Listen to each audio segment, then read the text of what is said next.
All right, and good morning. Sorry about that. I let the teaser at the top run a little long. I was dicking around with the Rumble stuff over here, and hey, we picked up a couple of subscribers on Rumble yesterday. We were at 302 on Rumble. So, amusingly, our alternative platforms, Rumble, we're cooking right along and picking up. On BitChute, by the way, if you happen to be catching this on BitChute this afternoon, after it's reposted, because BitChute doesn't live stream, I upload the show there after we're done. We get like double the viewership on BitChute that we get on YouTube, but half the subscribers. So hit the button, bitch. We're already doing it for free. At least clap. So, and I see George. Good morning, George. I hope you got. I sent you a link last night with the photos from yesterday's shoot. I hope you find those useful. And yeah, so this morning, the first thing we got to talk about, we're going to be talking about the Freedom Convoy a little bit more. There are some developments there, but the first thing we got to talk about is you're watching us on YouTube right now. Yeah, we won an appeal. And like same day. Like day of. So we figured we'd just go back and talk about the truckers' Freedom Convoy again, try and get thrown off again, see how quick that happens. We say the wrong thing that YouTube accidentally takes out of context. Right. And well, yeah. YouTube claimed and suspended us, having claimed that we made allegations about impropriety during the 2020 election. And that was a false claim. I appealed that claim. I basically said, hey, YouTube, you're a bunch of damn liars and you know it. Now fix it. And so they did. So thank you, YouTube, for correcting your own egregious criminal error. Because let's Oh, I'm sure it was clear. An honest mistake. The algorithm was just Jen overzealous. Psaki said, I want you to censor people, and then you censored people for saying things that Jen Psaki said she wants you to censor people for.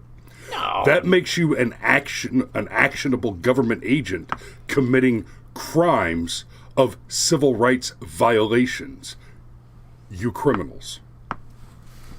So, moving on. So the Freedom Convoy situation is heating up, and there's a couple of developments, not least of which are Joe Biden is getting involved and basically pushing Trudeau to start using his federal authority and powers to try and shut down the Freedom Convoys. So, But man, that is complicated shit. Okay, because I have thought a lot about this because okay, when the left was burning cities down, fiery but mostly peaceful protests. Yeah, that's totally cool. Well, they were not at all interested in using federal authority to break up those riots. And in particular, when Donald Trump mentioned the possibility of using any federal authority, or even mo better, conservatives suggested that because not only were those riots out of control, but we were seeing the riots being actively supported and at best ignored by the local law enforcement where the individual riots were occurring, which, by the way, is a list of several hundred cities that suffered billions of dollars in damage to arsonists and rioters. The left started screaming, oh no, it's Nazis. They're going to come out and violate these people's First Amendment right to peaceably assemble. Peaceably assemble. Not burn down cities. well, here's the thing though, using the federal government to break anything up, like, you're automatically in some pretty spooky territory. Like, that whole comparison to the Nazis, for once, the left is not entirely inaccurate with it, though I think they sort of backed into it the way you back into a mailbox you don't see when you try to turn around in somebody's driveway, okay? So using the federal government to break things up, like, I don't know that I actually want for that to happen. But I did want the things broken up. And now, you know, there's certain things about the trucker convoy that's important. Like, they were blocking that bridge. It went from, like, Minnesota to Canada. Or was it Detroit to Canada? It was one of the Right. up there states. David, that was Chris Cuomo that said, where does it say protests are supposed to be peaceful? And, of course, we all collectively shouted, it's in the First Amendment. Right. But remember when we said that BLM blocking those ports in California was a form of economic terrorism and they should be arrested and potentially even prosecuted? Yep. Well, where's the line here? And blocking an international border with arguably our closest ally and strongest trading partner. And look, I'm not saying that protest doesn't involve law breaking. We've talked about this before. You walk a fine line. Yeah. But if you're willing to get arrested, you're willing to get arrested. Like MLK got arrested, okay? A few times because he broke the law. They were bad laws, but he broke the law. David, Ambassador Bridge, Winter Trade Route. MI, Michigan, Missouri. MI? Michigan. Michigan, yeah, Michigan. Missouri's MO for some reason. And Missouri is not adjacent to the Canadian border. That's probably... Geography also helps with the nomenclature there. But anyhow, there's a lot going on there that's pretty complex, and we've made some pretty extreme statements in the past, at least with regard to this kind of behavior, and yet here we are. We've crossed the Rubicon, and Canada, has actually decided to use their version of the federal government and they're coming down on these people, man. So, we're gonna take your trucks and fine you thousands of dollars and make it so you can't buy gas, and like the whole thing about freezing out GoFundMe. That was just the beginning, apparently. Oh yeah.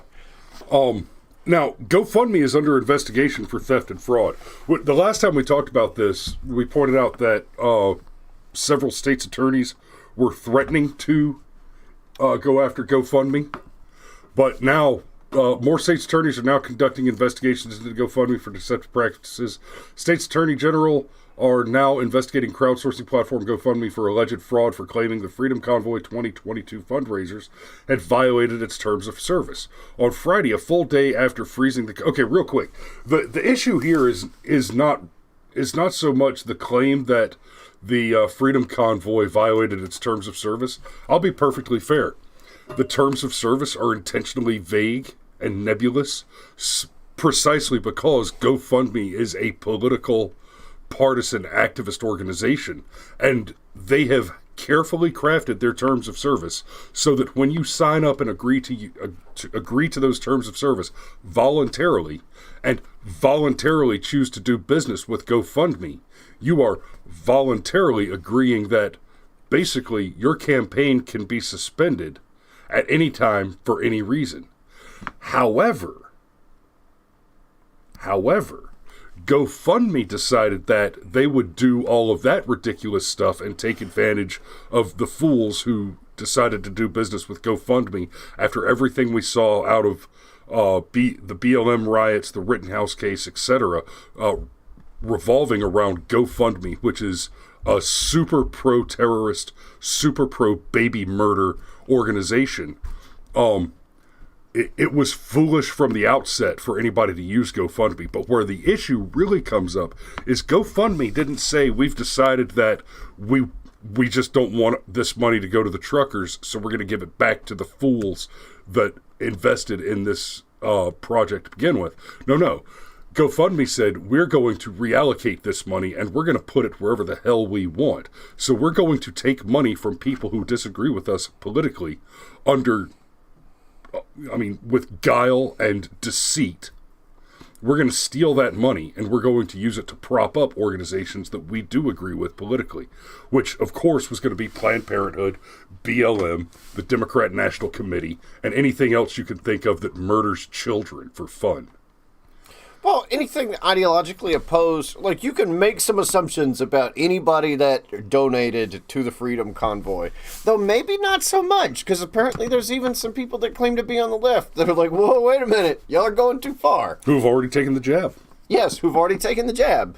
But let's just follow this line of thought for a moment.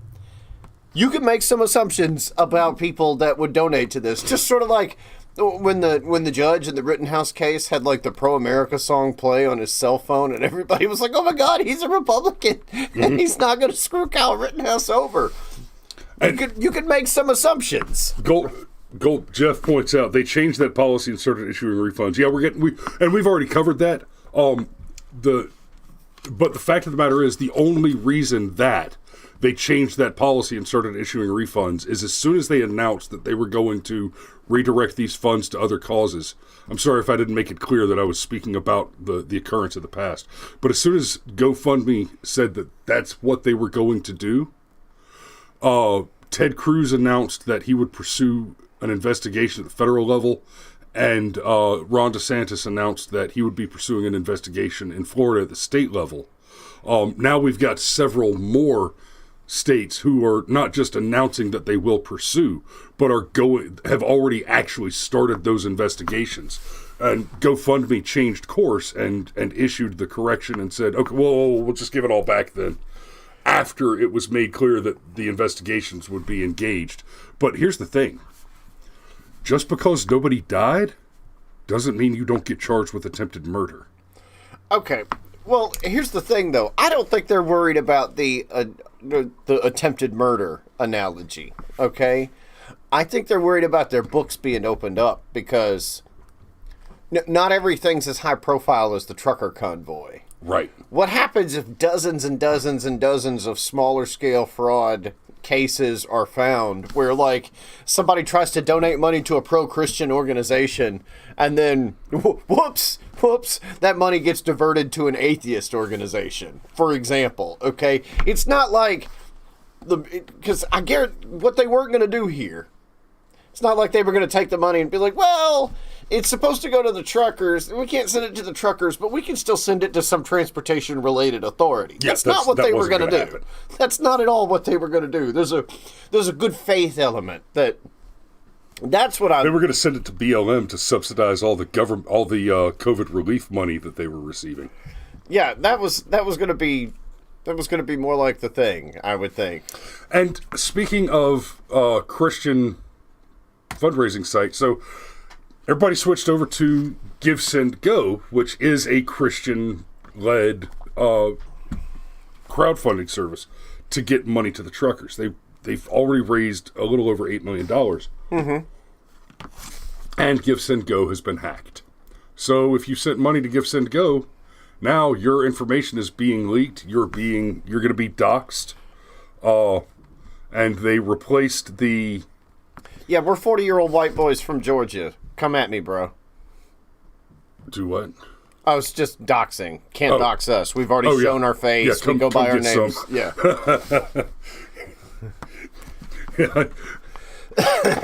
Anyhow, your attempted murder scenario. I've had a few of those. Come try me. Breaking: Give, Send, Go, the crowdfunding website. This is from Michael Thalen, used by the Freedom Convoy, is now redirecting to the domain givesendgone.wtf. A video from the Disney film Frozen now appears alongside a manifesto condemning the website and the Freedom Convoy. So, and look, they call it an insurrection. Attention, Give, Send, Go grifters and hatriots. Oh, the left can't meme. That would almost be funny if no, but apparently what they can do is they can hire a bunch of hackers to go and attack somebody. An S3 bucket run by Give, Send, Go was found to be leaking pics of driver's licenses, military IDs, passports, and other sensitive docs just days ago. Sources tell me that despite an attempted fix, the bucket was exploited again to allow the takeover of the site. That's how they got it. That's how they redirected the DNS server to the Frozen account, to the Frozen video clip with the manifesto on it. Boy, they're calling them insurrectionists, and boy, they love that word when they can point it. It's like when they call us racist, and actually they're the ones who are racist. It's like when we're being called racist by the people who made television shows like Dear White People, and it's going to be all white. Right. But we're the racists, and we're the fascists, even though we believe if you want the jab, get the jab. If you don't want the jab, don't get the jab. If you want your business to require masks, that's your business. If you don't want your business to require masks, that's your business. I remember years and years. If you want to make me get the jab at gunpoint by force against my will, I'll see your 9 mil and I'll raise you 357. Let's play this fucking game. I remember years ago, Taco Bell was the first restaurant to voluntarily make all their restaurants non-smoking. And even though I had just taken up the smoking habit at the time, I wasn't terribly bothered by it because Taco Bell decided they wanted to be a non-smoking. It wasn't a state law. It wasn't a federal law. It wasn't anything like that. It wasn't a law. It was Taco Bell saying, this is a choice we're going to make. Our beef will already give you cancer. The last thing we need is for you to be able to smoke while you're in our restaurant. Okay. Woo! Hey, you know, when it became law in Georgia and many other states that there would be no more smoking in restaurants, I found that obnoxious, and I absolutely maintain still that is an overreach of government. That is not within the authority of the government to do. I will admit that I prefer restaurants where there are no smokers in there. I'm a smoker, but I would prefer a world where most restaurants are voluntarily non-smoking, but I can have a cigarette with my cup of coffee in a Waffle House the way God meant it to be. Yeah, that was the one that stung. Anyhow, but you know, often the left says, or them in power say, oh, well, make your own social media platform, make your own Twitter, make your own, you know, every time we do. We did. It was called Parler. Well, but that's the point. Every time we do, something like this happens. When was the last time GoFundMe was hacked? Oh, that's a good question. I'm going to go with probably never, because GoFundMe isn't going to get hacked by its own hackers. Exactly. So we build our own things. No, to be clear, I did not just accuse GoFundMe of hiring the hackers that hacked GiveSendGo as some kind of bizarro, complex business maneuver. My accusation is that GoFundMe, like BLM, the FBI, and the current White House, are just militant arms of the Democrat National Committee that is the American attaché of the Chinese Communist Party, which seeks to corrupt and destroy this country and shut down and eliminate the Constitution to make slaves of every working one of you for the benefit of about 1,500 billionaires. Oh, okay. So, we're coming up in the last few minutes. Can we please talk about Fidel Castro's illegitimate son? Prime Minister Blackface. I mean, Trudeau. That's his name, Trudeau. Woo! For some reason, I got the Pussy Hat Premier. I don't know how I got so tripped up. There. Where's the good article? Well, okay. No, before we get to that, I do want to touch this real quick. I've got a couple articles here. I'm just going to read you some headlines. Freedom Convoy wins. Ontario announces it's lifting vaccine mandates. Leaked call reveals Ontario considering dropping vaccine mandates. Victory after massive trucker protest. Vaccine passport is abandoned in Alberta, Canada. So these protests are having the desired effect, and I want to cover this real quick, and then we'll talk about little Castro Jr. This is an important difference between protests on the right and protests on the left. When BLM is burning down your cities, they're demanding these vague, innocuous, just they're not making specific demands, or they've got a list of demands that's extraordinary and has these bizarre, untenable demands on it. Like you go and look at the manifesto for BLM, and they're demanding that you defund the police, but then they're demanding that you abolish whiteness, abolish the nuclear family. You level out the playing field by getting rid of concepts like punctuality and responsibility and meritocracy. Dude, I cannot live in a world with no periods. That hurts my... Whenever you see somebody type one of those paragraphs out on Facebook, I'm like, ow, ow! Yeah. And, I mean, it just... But there's no end. They go out of their way to make it clear that, no, there's nothing you can do to appease us. We're just going to keep burning shit down. Whereas with the trucker convoy, there is a very explicit end goal. Listen, we're going to stop these trucks and be a pain in your ass and honk these horns and make noise until you repeal this set of law. Until the mandates are gone and we stop acting like children. This is a law, and we want this law to not be a law anymore. And when you do that, the protest is over. We're done. Here is a specific demand, a specific win condition, and when we achieve our win condition, this game will be over and we'll stop playing. Right? The left doesn't have that. The left has this nebulous, ever-growing snowball of hate and theft and, frankly, slovenly greed. You will never meet anyone so selfish, so greedy, as a die-hard, dedicated communist. Once again, I'm talking to you about millionaires and billionaires. Well, just billionaires now that I am, in fact, a millionaire. Yep. So, where do we have a story? Okay, here we go. Biden urges Trudeau to use Fed powers to end bridge blockade. That's not spooky at all. This from the New York Post. Biden urges foreign country to violate its citizens' civil liberties on behalf of Biden's concerns that America's going to get tired of his shit. Because we are. Oh, yeah.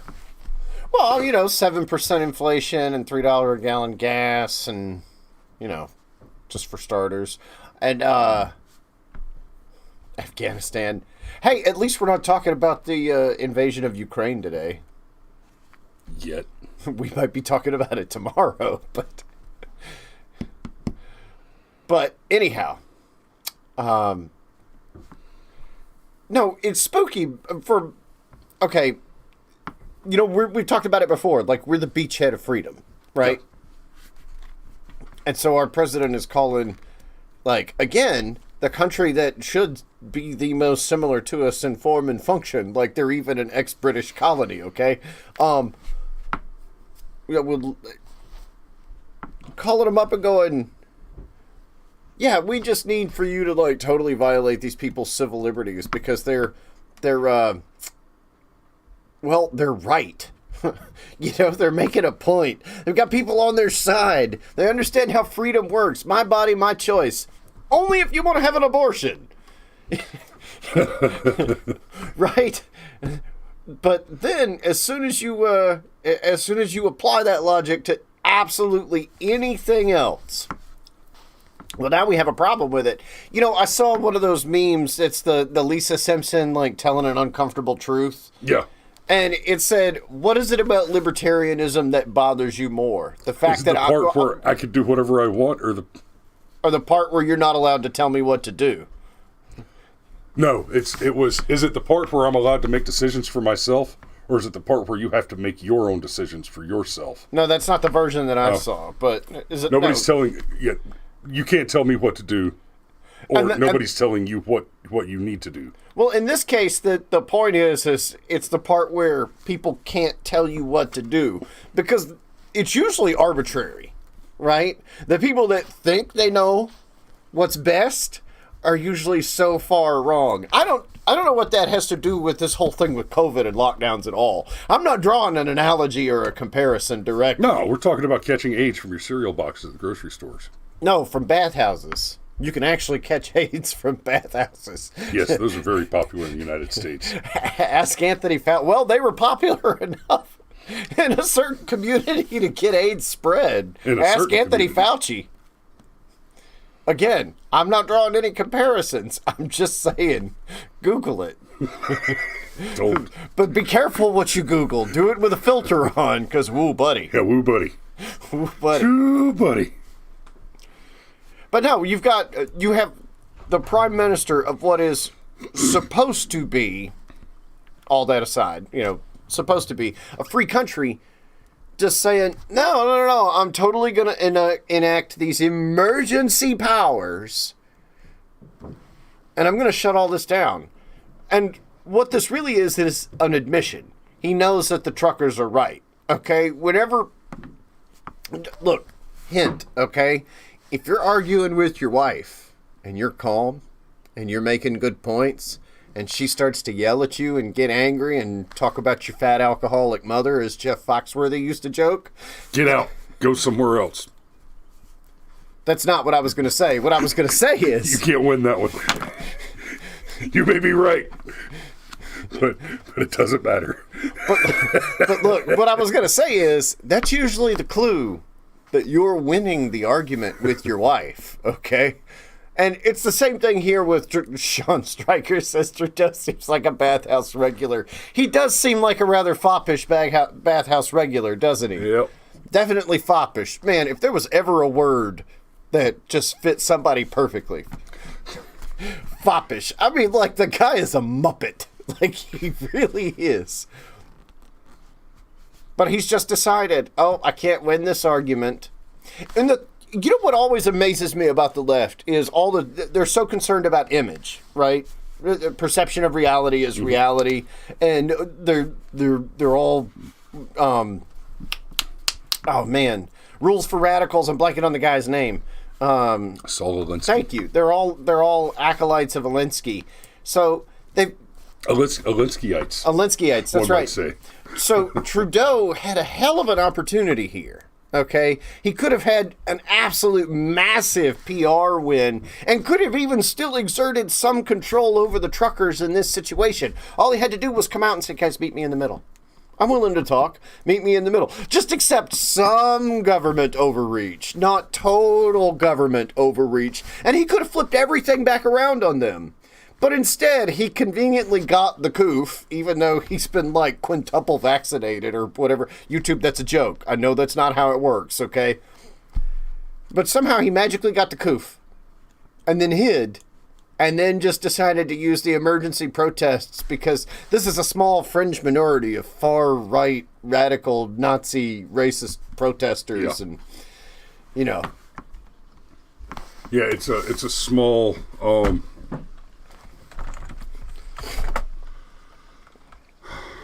It's a very small minority of just a tiny little group, almost nobody there. It's not like, okay, remember a couple weeks ago, I think it was the week before last, I showed you all the pictures. It's all over the world. Oh, yeah, and we hadn't even heard about it. It's a tiny, small minority. It's just a handful of, just nothing to see here. Brave Sir Robin, greater than Justin Trudeau. He bravely ran away. Yeah. Nothing to see here. It's not no. It's not. It's guys. This may prove to be one of the largest single gatherings of people in protest. David Seaver says he has to double down. Canada's situation is so public and inspiring other countries to convoy. If it fails there, it fails everywhere. And let's not forget, this was the guy that said the quiet part out loud and was like, well, this is an opportunity for a great reset. Yeah. Yeah. All right, well, we got to put a pin in it there because I do have gigs to go shoot today. And hey, we appreciate you watching, guys. Especially you guys that are picking it up on Rumble. That includes you, Your Majesty. Thanks indeed. I think we even picked up another subscriber during the show. We did. We picked up one more over on Rumble. Hit the like button. If your subscribe button hasn't been hit yet, hit that. And share from any platform. Honestly, I'd prefer you guys start popping over to Rumble and sharing it from there. Help us grow that. And maybe we can just let YouTube go. We'll see you tomorrow. Be safe out there, guys.